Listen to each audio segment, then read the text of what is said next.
Esta semana habrá al menos otras 2 protestas que ponen en alerta al gobierno. La CGT marchará el miércoles a tribunales en contra del DNU de Javier Milei. Además, el dirigente Luis de Lía amenaza con cortar la Ruta 3 a la altura de La Matanza, tal como lo hacían las protestas de 2001. En medio de un clima social complicado y la promesa de más medidas por parte del gobierno, comienza otra semana de desafío al protocolo antipiquetes. Buenas noches, estas son las noticias a las 20:30.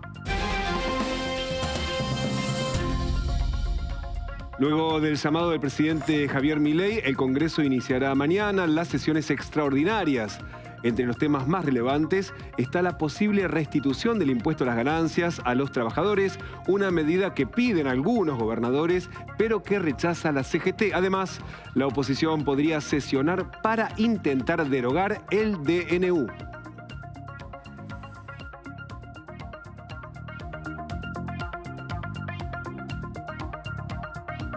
Según un reciente relevamiento de CAME, el consumo para Navidad cayó un 2,8% en comparación con el mismo periodo de 2022. En este caso, el 44% de los comerciantes encuestados indican que vendieron menos de lo esperado para esta época. El peor rubro fue el de perfumería y cosmética, con una baja superior al 20%, mientras que la indumentaria fue el rubro con mejor desempeño, con un crecimiento del 9%. El gobierno confirmó que en enero convocará el Consejo de Salario Mínimo Vital y Móvil. El secretario de Trabajo, Omar Yassin, afirmó que habrá una actualización considerable. Solo para diciembre, las consultoras prevén que la inflación rondará entre el 20 y el 30%. El funcionario, además, defendió el DNU de Javier Milei y afirmó que es mentira, que representa una pérdida de derechos para los trabajadores. Durante la Nochebuena se realizaron en la ciudad más de 3.000 controles de alcoholemia. Solo 27 personas dieron positivo y entre ellas hubo 12 conductores que registraron un dosaje mayor a 1 gramo de alcohol por litro de sangre, que implica una inhabilitación de 4 meses a 2 años para conducir. Mauro Icardi, nuevamente protagonista en este caso, fue porque terminó con su cara estrellada frente al palo del arco en el partido que disputó con su equipo, el Galatasaray, frente a su clásico rival, el Fenerbahce, en Turquía. El resultado, 0-0 entre los equipos y un ojo morado para el delantero argentino y esposo de Wanda Nara.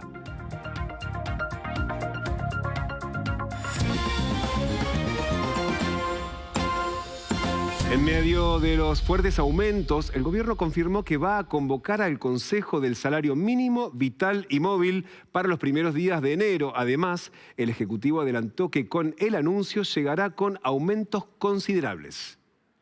Así lo indicó el secretario de Trabajo de la Nación, Omar Yassin, quien además remarcó que también habrá paritarias en el sector público. En una nota con un diario nacional, el funcionario consideró que en el contexto de las críticas al DNU, el derecho de huelga no se modifica. Además, expresó que no está previsto convocar a la Comisión de Trabajadoras de Casas Particulares porque ni empleadores ni parte sindical pidieron su convocatoria. Yassin señaló además que se está estudiando reformular el potenciar trabajo, desenganchando del salario mínimo y vital que determina su monto y con la posibilidad de que cambie incluso el nombre del programa. En otra entrevista, Yassin defendió el decreto de necesidad de urgencia de Milei y afirmó que con esa norma no se pierden derechos. Desmitificamos eso, digamos, no existe reducción de derechos de los trabajadores. Por el contrario, hay algunos que se generan, por ejemplo, se genera, por ejemplo, la indemnización por despido discriminatorio, por razón de sexo y de orientación sexual, político, etcétera, etcétera, que incrementa la indemnización entre un 50 y un 100%, de acuerdo de los jueces. Esto no existía, digamos. Después, sí, respecto de la causal de despido, o sea, hay una causal genérica, ¿no? Sí. Es, digamos, un incumplimiento contractual grave. Si lo hace el trabajador, lo despide el empleador, si lo hace el empleador, el trabajador se va por despedida. Ahí incluimos una causal objetiva de despido, que es participar de un bloqueo contra el empresario, producir daños al empresario o a la empresa o a terceros, y fundamentalmente impedir que un trabajador vaya a trabajar y no se adhiera a la medida de fuerza. Y el gobierno nacional está decidido a avanzar con la implementación del mega decreto de necesidad de urgencia, que de hecho el próximo 28 va a empezar a regir y que incluye algo así de como 300 reformas a distintas leyes, la mayoría de tipo económico. En este contexto, el presidente de la Nación, Javier Milei, reforzó su estrategia en las redes sociales. Esto publicó el presidente en la red social Twitter, citando al expresidente Arturo Frondizi, aclarando que había hecho estas declaraciones el expresidente al enviar un decreto de necesidad de urgencia por el caso de los contratos petroleros. El presidente aclaró: pareciera que algunos por sadismo y otros por corruptos quieren mantener encadenados a los argentinos que desean salir de la miseria. La frase a la que hace referencia el presidente dice, ¿no?, citando a Frondizi: el plan de drásticas reformas y de rápida movilización de recursos que estamos ejecutando impone el quebrantamiento de la rutina administrativa. Si no hubiéramos eludido esa rutina, todavía estaríamos discutiendo los contratos de petróleo y las radicaciones de capitales que fueron el ariete que abrió el rumbo para la transformación profunda de nuestra estructura económica. Y otro tuit que también llamó la atención lo publicó el ministro de Economía, Luis Caputo. En un saludo por la Navidad, el funcionario agradeció a los argentinos por el apoyo y el sacrificio que está haciendo la población en este momento. Y en este contexto, el gobierno nacional confirmó el llamado a las sesiones extraordinarias que van a comenzar, de hecho, a partir de mañana martes. El periodo, decíamos, se inaugura mañana y en este contexto todavía no se sabe si la oposición va a intentar o no derogar el decreto de necesidad de urgencia que fue firmado la semana pasada. Lo que sí se sabe es que la oposición ya está reuniendo el número suficiente como para que eso ocurra. De todos modos, dentro del temario que anunció el presidente, que será tratado hasta el 31 de enero, figura la reversión de la rebaja del impuesto a las ganancias que impulsó durante la campaña el exministro y excandidato Sergio Massa. Y este es un tema sensible, ya lo venimos mencionando, porque hay gobernadores que están reclamando fondos coparticipables que quedaron reducidos justamente después de esta modificación, pero la reposición del tributo es fuertemente resistida por otros gobernadores y también por los sindicatos, especialmente por los sindicatos. El gobierno además espera que durante enero se debata la ley de reforma del Estado, una nueva ley de reforma del Estado, como así también la implementación del sistema de la boleta única para las elecciones. El proyecto de ley con todas las reformas sería enviado al Congreso entre martes y miércoles de esta semana. La reversión del impuesto a las ganancias, que justamente vos, Damián, mencionaba, fue un tema que fue discutido la semana pasada en la reunión en Casa Rosada entre el presidente y los gobernadores. Es un tema en el cual hay distintos contrapuntos. Por un lado, los gobernadores necesitan recursos fiscales porque era un impuesto coparticipable que se eliminó. Y por otro lado, nadie quiere pagar el costo político de volver a imponer impuesto a las ganancias a los trabajadores.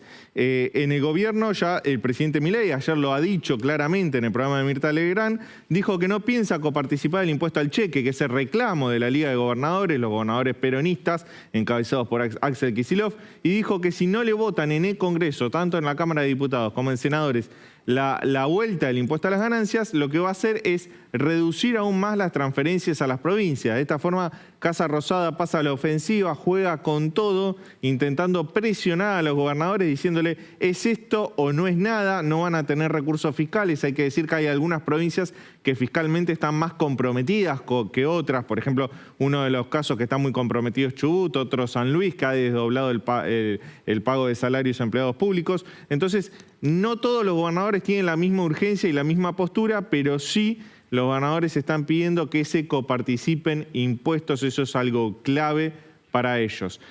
¿Cuánto piensa recaudar el Gobierno Nacional, el Estado Nacional, con esta vuelta del impuesto a las ganancias? Piensa recaudar 0,4% del PBI, es decir, si se vuelve a poner este impuesto, recaudaría 0,4% más. Esto es lo que se está perdiendo de recaudar en este momento con la eliminación de impuesto a las ganancias que se hizo bajo el gobierno de Alberto Fernández por iniciativa del por entonces ministro de Economía, Sergio Massa, candidato también a la presidencia. Esto es lo que el Estado Nacional, Milei y Caputo quieren recuperar. Por otro lado, los gobernadores también se llevarían una parte de la torta porque, como te dije recién, es un impuesto coparticipable. Lean, ¿y el gobierno tiene los votos como para avanzar con esta reforma? Aún no los tiene, está negociando minuto a minuto, hora a hora, el ministro del Interior, Guillermo Francos, que es el encargado de la interlocución con los gobernadores. Hay un ala de los gobernadores que es más dialoguista, se podría decir que está encabezada por el gobernador de Córdoba, Martín Yarlora, también ahí está el gobernador de Santa Fe, Maxi Puyaro, y hay otra ala de los gobernadores, la famosa Liga de los Gobernadores, que es más radical o más opositora. Podríamos mencionar a Axel Kicillof ahí, también a Gildo Infran, todos los gobernadores que responden al peronismo, en cierta forma todavía alineado con el kirchnerismo, esos son los más opositores.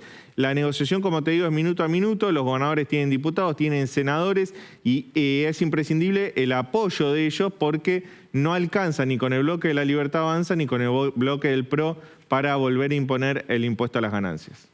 Lean, y esta semana empiezan a regir otras novedades en materia económica, los bonos a los importadores. ¿Qué espera el gobierno con esta medida? Sí, salen a la cancha mañana, se llaman BOPREAL, son bonos para los importadores para que los importadores puedan cancelar la deuda comercial que viene acumulada de todo el año. Es una deuda comercial que supera los 50.000 millones de dólares. Entonces, ¿qué hace el Banco Central? A partir de mañana emite estos bonos, los BOPREAL, que es un bono que se suscribe en pesos, pero que cuando los importadores lo vendan, se van a poder hacer de los dólares necesarios para pagar las importaciones con sus proveedores del exterior. ¿Qué busca el gobierno con esto? Dos cosas. Por un lado, normalizar la deuda de los importadores, es decir, limpiar esa abultada deuda de más de 50.000 millones de dólares. Y por otro lado, aspirar pesos de la plaza cambiaria. Digamos que ya lo viene haciendo, bajando las tasas, licuando todos los pesos. De esta forma espera capturar a partir de mañana hasta $500 millones de pesos. $500 millones de pesos que los importadores pondrían sobre la mesa para comprar estos bonos, los BOPREAL, y en algún momento, porque no va a ser en el corto plazo, sino en el mediano, hacerse de los dólares necesarios para pagar las importaciones. ¿Y el gobernador Axel Kicillof? Y el gobernador Axel Kicillof envió un proyecto para aumentar hasta 300% la tasa inmobiliaria en la provincia de Buenos Aires. La ley impositiva fiscal del 2024 provincial incluye un fuerte ajuste del impuesto inmobiliario que tendrá incrementos para los contribuyentes de entre 140 y 300%. El proyecto establece topes progresivos de crecimiento del gravamen respecto del año anterior, los cuales son progresivos y aumentan a medida que crece el patrimonio. El 90% de los contribuyentes tendrá aumentos iguales o mayores al 200% y el 10% restante tendrá subas del orden del 300%. Los nuevos valores entrarían en vigencia desde el 1 de enero.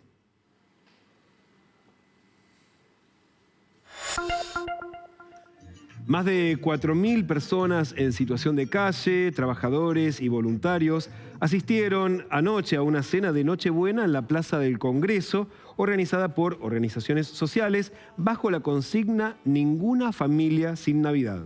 Antes de la comida, Santiago Motorizado cantó en vivo para los presentes y el obispo Gustavo Carrara realizó una bendición.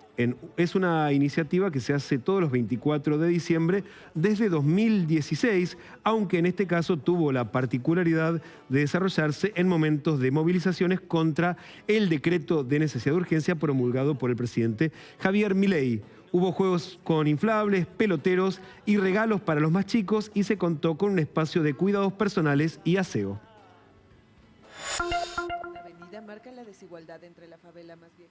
La Iglesia envió un mensaje para esta Navidad y mostró su preocupación por la crisis económica que atraviesa el país.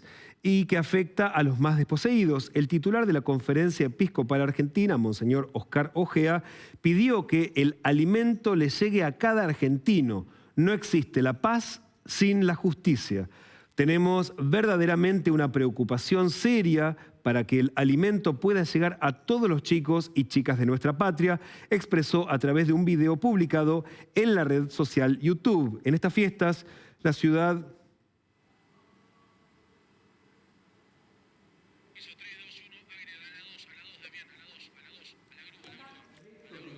juntos, la vida de los dos va a cambiar.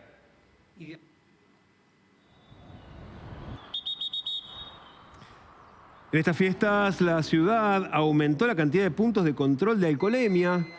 La policía de la ciudad realizó más de 3.000 controles y solo 27 dieron positivo.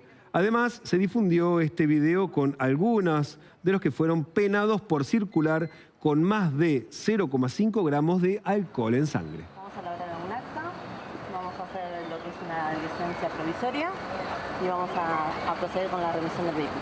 ¿Sí? Aguárdame. Pero para, ¿dónde me llevo? Va a ir a la Playa Sarmiento. ¿Sí? Igual ahora yo le doy todo lo que quiere detallar. Está bien, me das filo de...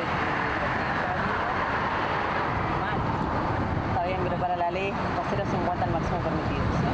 ¿Cuándo lo puedo hacer? A partir de mañana, señora. Sellas los labios en la pipeta.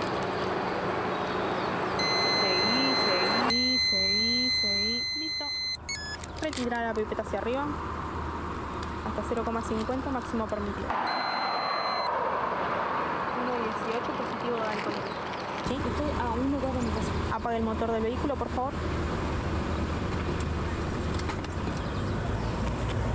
Bueno, va a guardar acá hasta finalizar el acta, señora, ¿sí?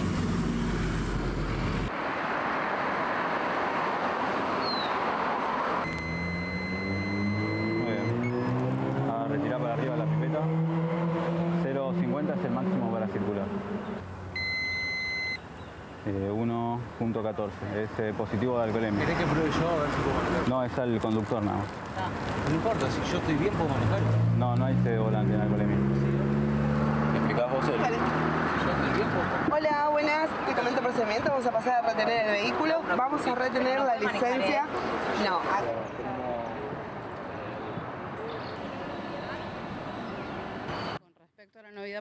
En la ciudad de Buenos Aires, los agentes de tránsito realizan controles de alcoholemia y de estupefacientes los 365 días del año. En el marco de las fiestas, durante la Nochebuena se duplicaron los controles, sumando 20 puestos exclusivos a los que se realizan habitualmente en diferentes puntos de la ciudad. Este esquema se repetirá durante los días previos a Año Nuevo. Hasta las 12 del lunes 25 de este mediodía, se realizaron 3.134 controles y fueron 27 los conductores que dieron positivo en alcoholemia y no podrán volver a manejar por un mínimo de 2 meses. Tenemos 2.288 controles con 25 positivos hasta el momento. Estamos desde ayer con todos los controles, hacemos las 24 horas y hasta ahora bastante tranquilo viene. Con respecto a la Navidad pasada, tenemos la cantidad de controles en total que se hicieron los 2 días y hasta ahora vamos un poco por debajo de ese número porque calcular que hicimos 7.200 controles el año pasado con 45 positivos, si no me equivoco.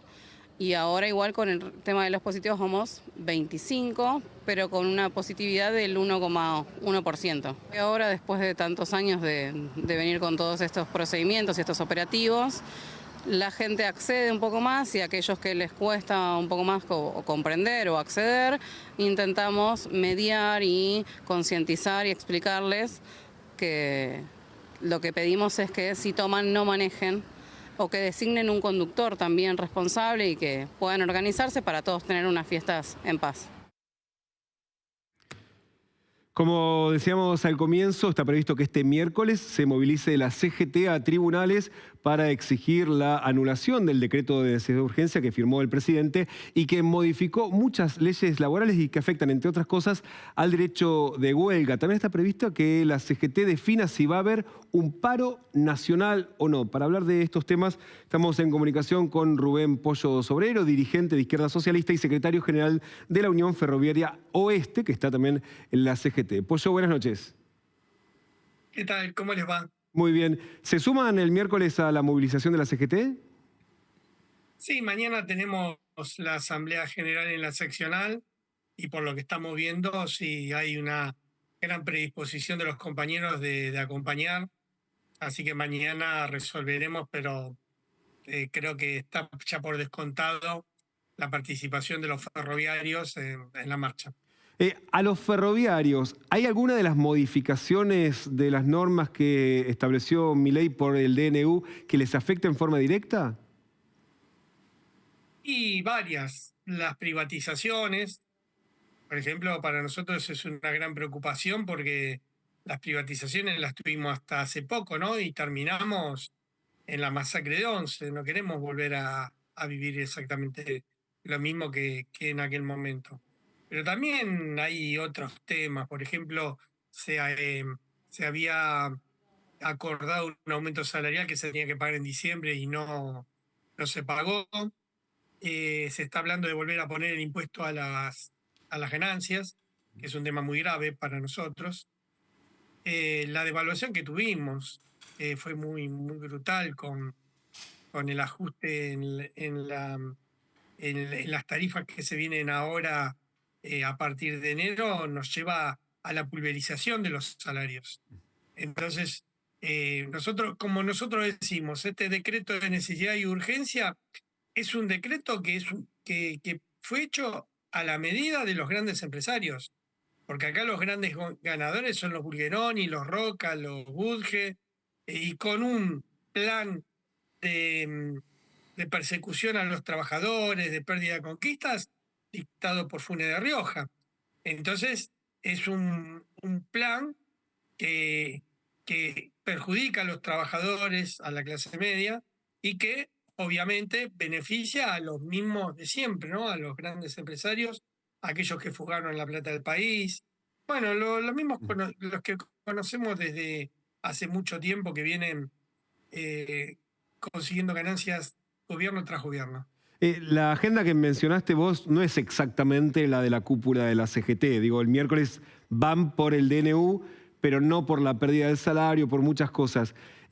Ahora, esos puntos son los que le están presionando desde afuera a la cúpula de la CGT para que vaya hacia un paro nacional.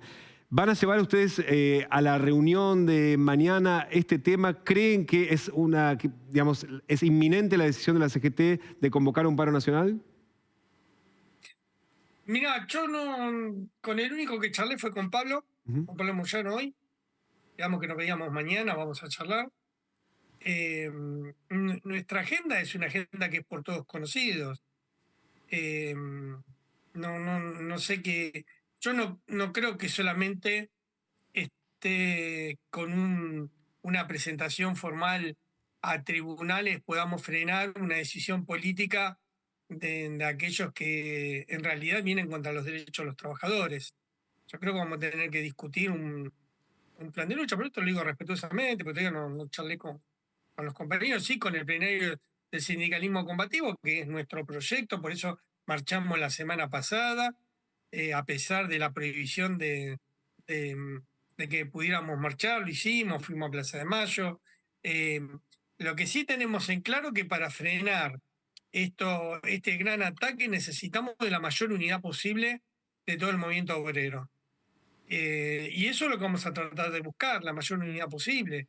Después, a ver, todos nos conocemos acá, cada uno sabe cómo piensa cada uno y sabe las responsabilidades o no que tuvieron, porque para que Milei llegue al gobierno y que hoy Milei sea presidente es porque hubo responsabilidad de mucha gente que gobernó muy mal, que llevó a una situación de desesperación a los trabajadores, que llevó a que mucha gente optara por un presidente como Milei. Sobre eso ya cada uno creo que sabe perfectamente las responsabilidades que tiene cada uno. Sobrero, más allá de las privatizaciones de empresas estatales, también se conoció que el gobierno de Milei va a echar a los contratados en el Estado en el último año. Al mismo tiempo, la agencia de noticias Bloomberg publicó que Trenes Argentinos tiene más empleados que Amtrak. Amtrak es los ferroviarios de Estados Unidos, pese a que tiene una red de pasajeros del 15%. ¿Esto es verdad? ¿Es cierto? Y en todo caso, ¿ustedes temen que haya despidos dentro de Trenes Argentina? No sé dónde sacó eso la agencia Bloomberg. Yo qué sé, la empresa Alstom tiene mucho más trabajadores que nosotros. Las empresas de Alemania también tienen más que nosotros. Todo depende, la cantidad de gente, todo depende de lo que vos quieras hacer con los trenes. Si vos querés un tren que ande un par de estaciones y nada más, con la mitad de la gente que tenés, te arreglás. Ahora, si vos querés que te cubra todo el país, que es lo que donde están repartidos todos nuestros compañeros, necesitas otra cantidad de gente. Acá, miren, muchachos, vamos a hablar claro. Acá lo que se está tratando ahora es de echarle la culpa de todo lo que pasa a los trabajadores, a los que no tienen la culpa, a los que somos víctimas. Porque nosotros no fuimos los responsables de un endeudamiento del país de 45.000 millones de dólares que no entraron al país. Nosotros no somos los responsables del desastre que han hecho en nuestra República Argentina los dirigentes políticos, gremiales, que han mirado para otro lado en el gobierno anterior y en el anterior también. Nosotros somos las víctimas. Ahora, lo que se intenta acá es culpar al que no tiene trabajo, al desocupado, a que hay muchos trabajadores estatales, todo, cuando esto es un plan para darle más ganancia a los grandes empresarios. Porque, a ver, convengamos algo que es claro, no hay una sola ley, ni una, que vaya en beneficio del trabajador, ni una. Son todas quitarle derecho, quitarle salario, pérdida, y no solamente a lo que tiene que ver con el trabajador, sino también al país. Por ejemplo, se le permite a los extranjeros comprar tierras en la República Argentina en forma discrecional, inclusive en la traza limítrofe con otros países. Y eso no tiene nada que ver con el litio, eso no tiene nada que ver con el agua. Acaba de salir una noticia que en Chubut el gobernador hizo un acuerdo con Estados Unidos para que patrulla de Estados Unidos hagan patrullajes, valga la redundancia, en el mar argentino. A ver, ¿no nos damos cuenta que no están rematando el país? Después dibújenla como quieran, no hay ningún problema. Pero la realidad es que esto es un ajuste de clase, un ajuste donde los grandes empresarios van a ganar cada vez más, donde se van a quedar con el litio, donde se van a quedar con el agua. Ya las empresas fueron privatizadas en los años 90. Ferrocarriles fue concesionado en los años 90. Y ya sufrimos lo que fue la experiencia de las privatizaciones. Terminamos con 52 muertos en 11. O ya nos olvidamos de eso. Eso es la gestión privada. Bueno, por eso mismo es que necesitamos entender que lo que se viene acá no es un simple gobierno que viene a quitarle un poco más de salario al trabajador, sino que viene por el remate del país. Y es eso lo que tenemos que frenar. Porque Milei, cuando hizo su campaña electoral, dijo que el ajuste lo iba a hacer la política. Obviamente que eso fue una mentira, porque acá el ajuste lo está haciendo la clase trabajadora y los beneficiarios son los mismos de siempre, los grandes grupos económicos que son los que ya te nombré y la gente que vive del trabajo de los demás. Y cortito para finalizar, Pollo, recién lo decía Leandro, el gobierno está negociando para restablecer el impuesto a las ganancias a los salarios. Estamos hablando de los salarios más altos. ¿Qué opinión tienen desde su sector especial, donde no sé cuántos pueden llegar a esos niveles salariales que les imponía el ganancias? Lo que pasa es que después el salario se va devaluando por la inflación y nos toca a todos, porque nos termina tocando a todos. Es una mentira eso de que el impuesto al salario es el impuesto a los que tienen grandes sueldos. Esto es una mentira. Aparte va contra una concepción que nosotros no compartimos, qué está mal que un trabajador gane bien? Al trabajador le pones impuestos y a los empresarios se los sacás. ¿Ese es el concepto? Bueno, nosotros estamos en contra de eso, obviamente. Pollo, muchísimas gracias y feliz Navidad. Gracias. Un saludo a todos los compañeros. Hay que ver si le va. La diputada nacional de La Libertad Avanza, Lilia Lemoine, fue agredida por una pareja en Villa Urquiza. A raíz del incidente y tras un llamado al 911, la policía de la ciudad labró actuaciones por amenazas y daños. Según fuentes policiales, el sábado por la tarde, Lemoine caminaba por la calle Nahuel Huapi al 5200 y fue sorprendida por una pareja que comenzó a insultarla. La legisladora sacó su celular con intenciones de filmarlos, pero uno de ellos la golpeó y la otra persona le arrebató el dispositivo y se fugaron.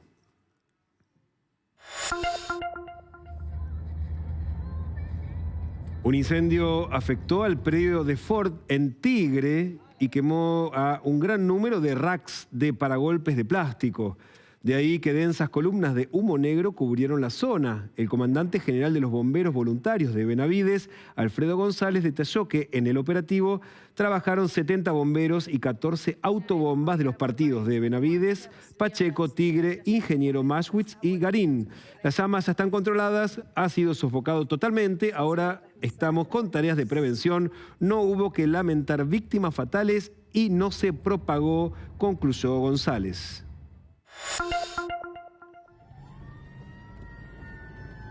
Este es el momento en que un avión de American Airlines aterrizó de emergencia luego de ser alcanzado por un rayo. La aeronave había despegado a las 23:35 de ayer rumbo a Miami, pero a los pocos minutos tuvo que volver y aterrizar de emergencia en el Aeropuerto Internacional de Ezeiza debido a las condiciones del tiempo. El descenso se registró esta madrugada luego del impacto de un rayo. Ante la situación se activaron los protocolos de seguridad de la terminal aeroportuaria. Finalmente, el avión pudo tocar tierra sin ningún tipo de inconvenientes y sin heridos.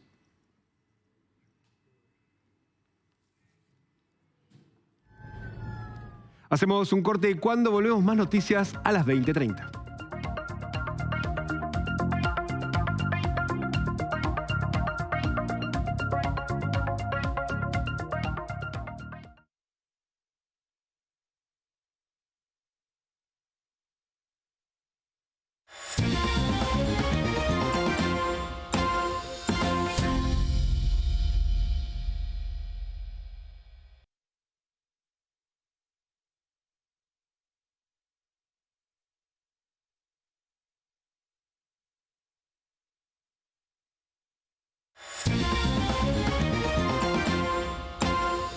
Ventas de juegos y juguetes tuvieron una caída del 6% interanual para Navidad, aunque hay que destacar que venía siendo del 10% hasta el lunes y se revirtió levemente por las promociones bancarias. Vamos a dialogar con el gerente de la Cámara de la Industria del Juguete, Julio Benítez. ¿Cómo le va? Buenas noches. Primero, feliz Navidad.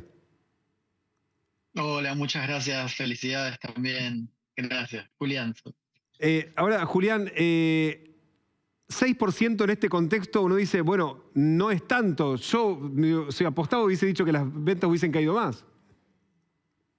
Sí, realmente veníamos con expectativas muy moderadas, ¿no? A principio del mes y cómo se venía transcurriendo, digamos, vimos que una proyección de una caída del 10%, pero bueno, las promociones bancarias, la noche de las jugueterías, que fue el 21, empezaron a dinamizar las ventas.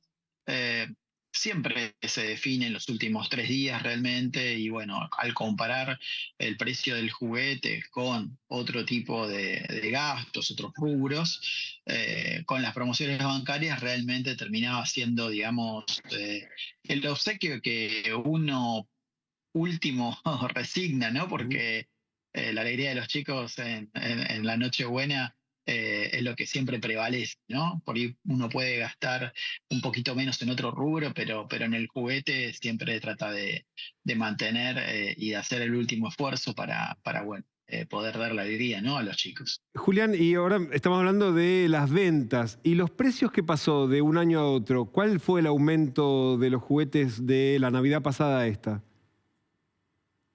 Bueno, el aumento promedio de la industria nacional fue del 110 al 120% en promedio, muy por debajo del nivel de inflación acumulada, mientras que los juguetes importados sí tuvieron un aumento levemente superior, del 200 a 230%, ¿no?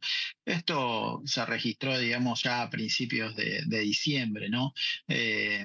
No hubo aumentos significativos luego de la devaluación, porque los aumentos se hacen en los meses de, digamos, de noviembre, luego de la fecha del Día del Niño, cuando se hacen las reposiciones, ¿no? Hay dos grandes reposiciones, tras el Día del Niño y tras Reyes, y ahí se remarcan los precios, ¿no? Así que la verdad que se prevaleció más bien la venta, la rotación, más que, digamos, especular con aumentar el margen de ganancia, ¿no? Se resignó un poco de ese margen de ganancia y se mantuvieron los precios. Y eso permitió recuperar un poco el nivel de ventas. Julián, el gobierno nacional se manifestó a favor de desregular la economía, pero también a favor de una apertura comercial prácticamente indiscriminada. ¿Cómo eso le pega a la industria nacional del juguete, teniendo en cuenta de que tal vez empiecen a venir productos importados un poco más baratos que sean favorables para el consumidor, pero no así para la industria y los puestos de trabajo? Bueno, la industria argentina del juguete es competitiva en las categorías que se especializa. Uno cuando entra a una juguetería no ve todo juguetes de industria nacional. Hay una complementación entre la oferta importada y la oferta nacional. Hacia el interior de las fábricas se cuenta con las mismas capacidades que cualquier otra fábrica, digamos, y se especializa en juguetes de plástico, didácticos, camiones, autos de plástico, juguetes de playa, bebotes, masas de modelar, mientras que la oferta del exterior viene juguetes a radiocontrol, como que vemos en pantalla, ¿no? Las muñecas flacas, figuritas de acción, ¿sí? Más sujetos a licencias. Lo que planteamos desde un primer momento y que estamos viendo con atención es la secuencia en la cual se va a abrir la economía. Es imprescindible, primeramente, digamos, realizar reformas estructurales, en particular la carga y la simplificación de la carga tributaria, ¿no? Que las empresas están sometidas, los costos de producción, sobre todo el acceso a las materias primas, ¿no? Que se paguen a precios internacionales y no el doble como pagamos el plástico en el país, ¿no? Como decía, la cuestión tributaria, de los 22 días hábiles del mes, 20 se están realizando trámites para cancelar impuestos a nivel nacional, provincial, tasas municipales.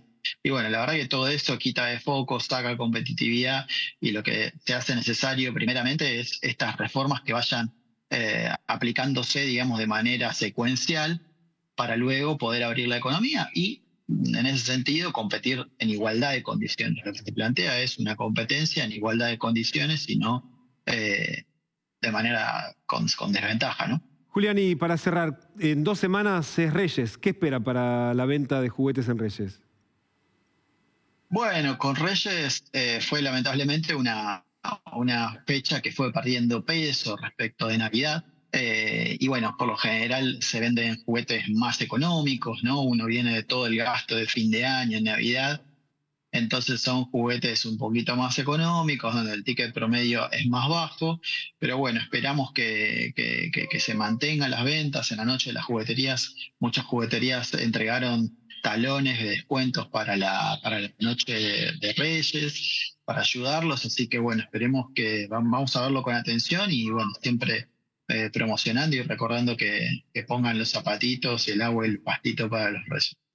Gracias, Julián. Buenas noches. No, por favor, ustedes. Leandro, y además de caídas de ventas de juguetes para Navidad, ¿qué otras caídas se produjeron estos días? Mira, vivimos una Navidad bastante austera, ¿no? Como dice el presidente, no hay plata. Bueno, eso lo sienten hace tiempo todas las familias argentinas.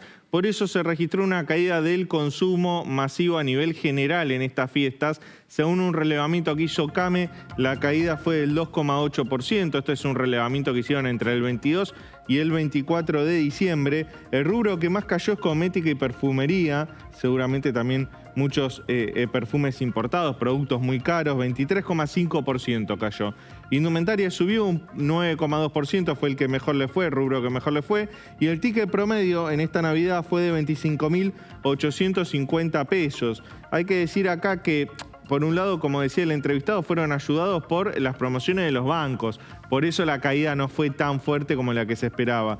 Sucedió algo parecido con los juguetes. Tuvo una caída del 6% comparado a la Navidad del año pasado. El ticket promedio en jugueterías de barrio fue de 7.000 pesos y en grandes cadenas fue de 18.000 pesos.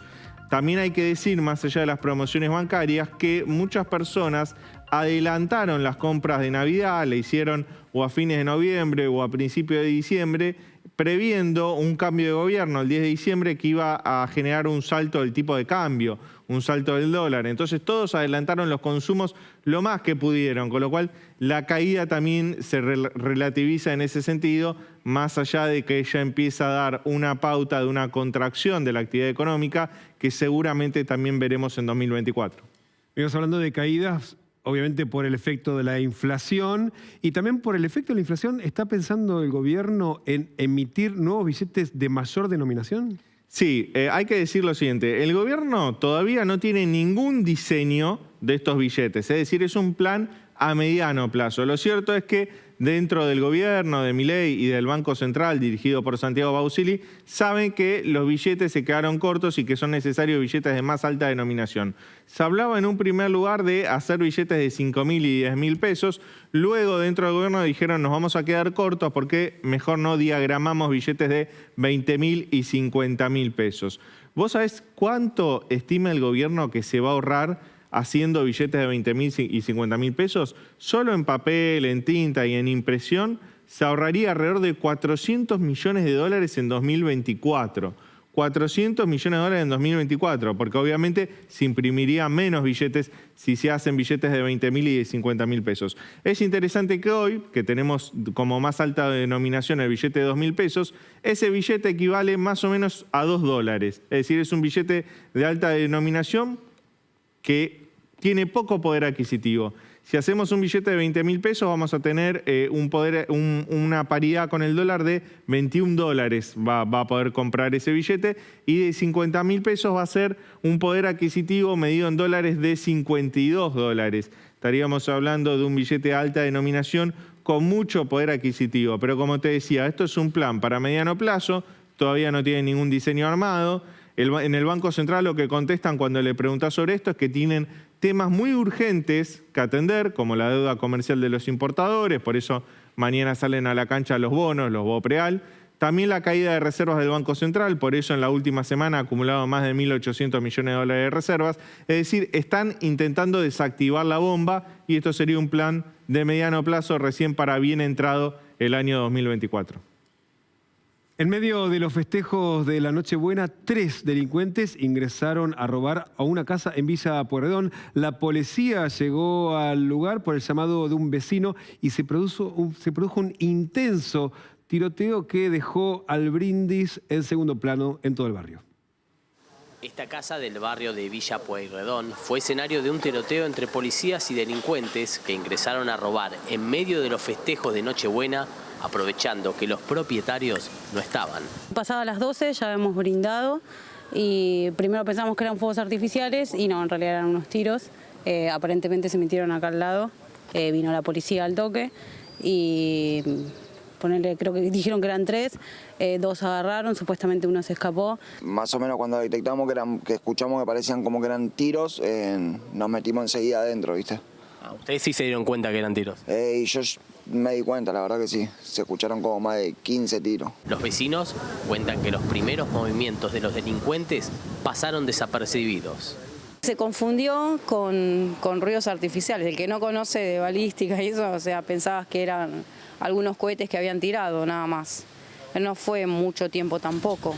En el lugar se llegaron a contabilizar más de 20 disparos producto de la balacera que dejó como saldo a 2 delincuentes detenidos, uno de ellos herido, y a un policía que tuvo que ser hospitalizado por recibir un balazo en el brazo. Un tercer ladrón está prófugo. Ustedes vieron que lo estaban buscando acá por las casas. Estuvieron como más de una hora abajo de la lluvia buscando, preguntando si se podían meter a la casa o buscar por los techos, a ver si habían tirado algo, algún arma o algo. Por estas horas, la policía de la ciudad busca intensamente al ladrón que logró escaparse en medio del tiroteo. Mientras tanto, los vecinos no salen del asombro por este violento episodio. El barrio es seguro, es tranquilo, pero digamos ahora hace un tiempo nada es seguro, ¿no? Generalmente estamos todos atentos, a la tarde tratamos de no salir, tipo después de las 8 yo ya no salgo con el celular, salgo a pasear, a sacar el perro en horarios que hay gente, digamos, nos cuidamos todos. La realidad es que nada, como te digo, pensamos que eran fuegos artificiales, pero cuando ya empezamos a escuchar a la policía, que se ve que los estaban buscando y que les gritaban, ahí sí, ya nos empezamos a asustar, pero nada, quedarse adentro de la casa, más que todo. Con el miedo por lo ocurrido, los dueños de la casa comenzaron a hacer los trabajos de reparación del frente. Lamentablemente, les tocó vivir una Navidad que jamás olvidarán.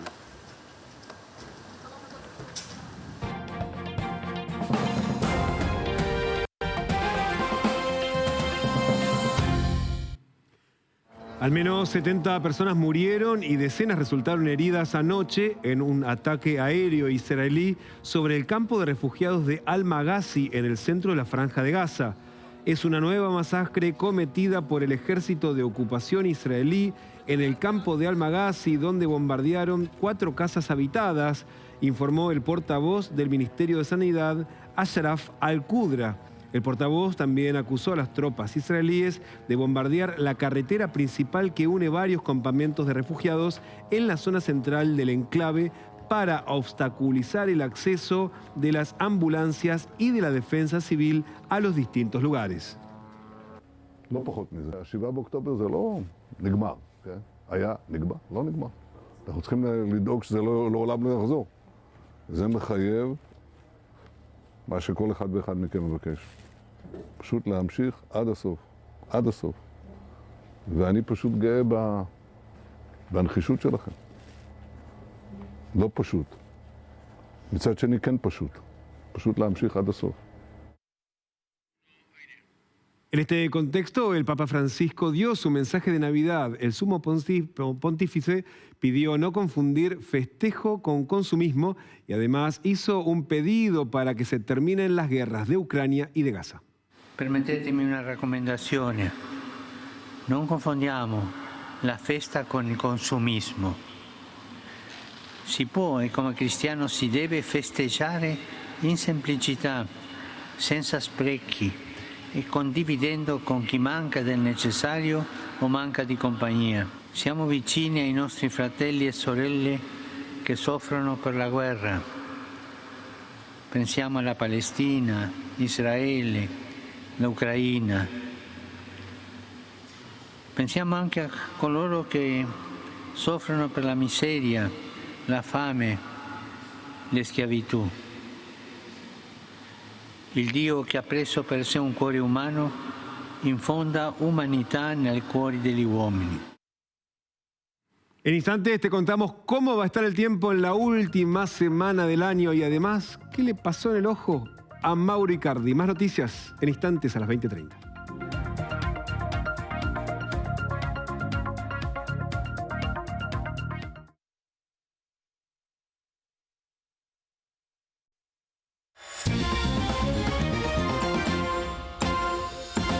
El que no recibió un buen regalo de Navidad fue Mauro Icardi en el Clásico de Turquía. Después de un golpe, chocó su cara contra el palo del arco. Este insólito y fuerte golpe que estamos viendo ahora en pantalla lo sufrió nada más y nada menos que Mauro Icardi. El delantero del Galatasaray sufrió este accidente durante el Clásico turco con el Fenerbahce. Esto fue cuando el argentino fue a cabecear una pelota, saltó y el defensor del otro equipo lo empujó, lo que hizo que chocara contra el palo del arco y quedara tirado en el piso, como estás viendo en este instante. El árbitro no cobró penal ni tampoco recurrió al VAR para revisar la jugada, lo que provocó que desde el Galatasaray estallaran contra los jueces y de línea y también contra sus rivales. Ahí está, eso es Icardi después del golpe. En la foto navideña, así quedó el marido de Wanda Nara.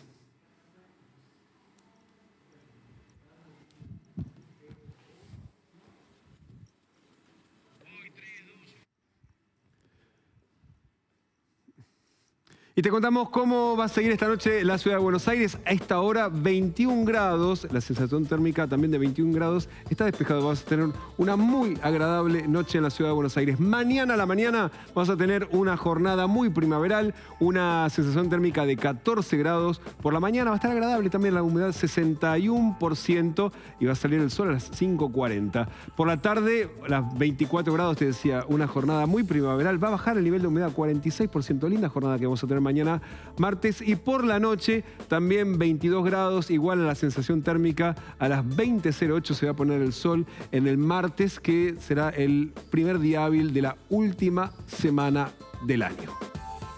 Hasta aquí te contamos qué pasó en tu ciudad, en el país y en el mundo. Gracias por acompañarnos. Mañana más noticias a las 20:30.